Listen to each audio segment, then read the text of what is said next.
قرآن مجید صرف ہدایت کی کتاب نہیں بلکہ قدرتی علوم کی بھی ایک عظیم کتاب ہے۔ قرآن میں مختلف درختوں کا ذکر آیا ہے جو نہ صرف روحانی اہمیت رکھتے ہیں بلکہ سائنسی اعتبار سے بھی انسانیت کے لیے بے شمار فوائد رکھتے ہیں۔ آج ہم جانیں گے قرآن مجید میں مذکور چند اہم درختوں کے بارے میں، ان کے قرآنی حوالہ جات، انگریزی نام اور سائنسی اہمیت۔ سب سے زیادہ ذکر جس درخت کا آیا ہے وہ ہے کھجور۔ اللہ تعالیٰ نے سورت مریم میں حضرت مریم علیہ السلام کو حکم دیا کہ کھجور کے تنے کو ہلائیں اور تازہ کھجوریں آپ پر گریں۔ کھجور کا سائنسی نام فینکس ڈیکٹیلیفیرا ہے۔ یہ درخت صحرائی علاقوں میں زندگی کی علامت سمجھا جاتا ہے۔ سائنسی تحقیق کے مطابق کھجور توانائی، آئرن، فائبر اور قدرتی شوگر کا بہترین ذریعہ ہے۔ یہ زچگی کے دوران خواتین کے لیے مفید ثابت ہوئی ہے، جو قرآن کی حکمت کی ایک عملی مثال ہے۔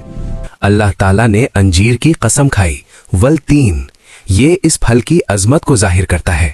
انجیر کا سائنسی نام فائکس کیریکا ہے۔ یہ ہاضمے کے لیے انتہائی مفید ہے اور قدرتی فائبر سے بھرپور ہوتا ہے۔ طب نبوی میں بھی اس کا ذکر ملتا ہے۔ انار، قرآن میں انار کو جنتی نعمتوں میں شمار کیا گیا ہے۔ اس کا سائنسی نام پیونیکا گریناٹم ہے۔ انار خون بہا میں دل کی صحت اور مدافعتی نظام کو مضبوط کرنے میں مدد دیتا ہے۔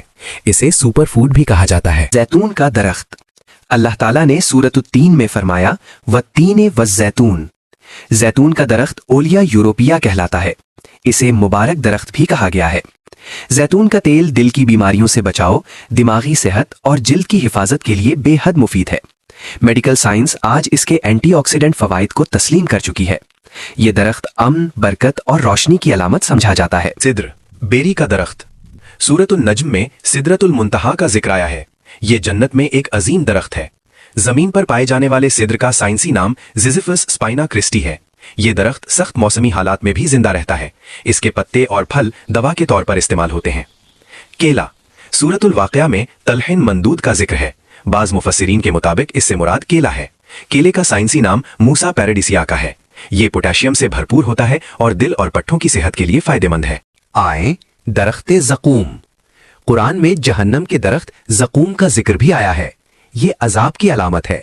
اس کی نباتاتی شناخت معلوم نہیں کیونکہ یہ دنیا کا نہیں بلکہ آخرت کا درخت ہے۔ اگر ہم ان درختوں کی قدر کریں، ان کی حفاظت کریں اور زمین کو سرسبز رکھیں تو ہم نہ صرف ماحول کی خدمت کریں گے بلکہ قرآن کی تعلیمات پر بھی عمل کریں۔ قرآن مجید صرف ہدایت کی کتاب نہیں بلکہ قدرتی علوم کی بھی ایک عظیم کتاب ہے۔ قرآن میں مختلف درختوں کا ذکر آیا ہے جو نہ صرف روحانی اہمیت رکھتے ہیں بلکہ سائنسی اعتبار سے بھی انسانیت کے لیے بے شمار فوائد رکھتے ہیں۔ آج ہم جانیں گے قرآن مجید میں مذکور چند اہم درختوں کے بارے میں، ان کے قرآنی حوالہ جات،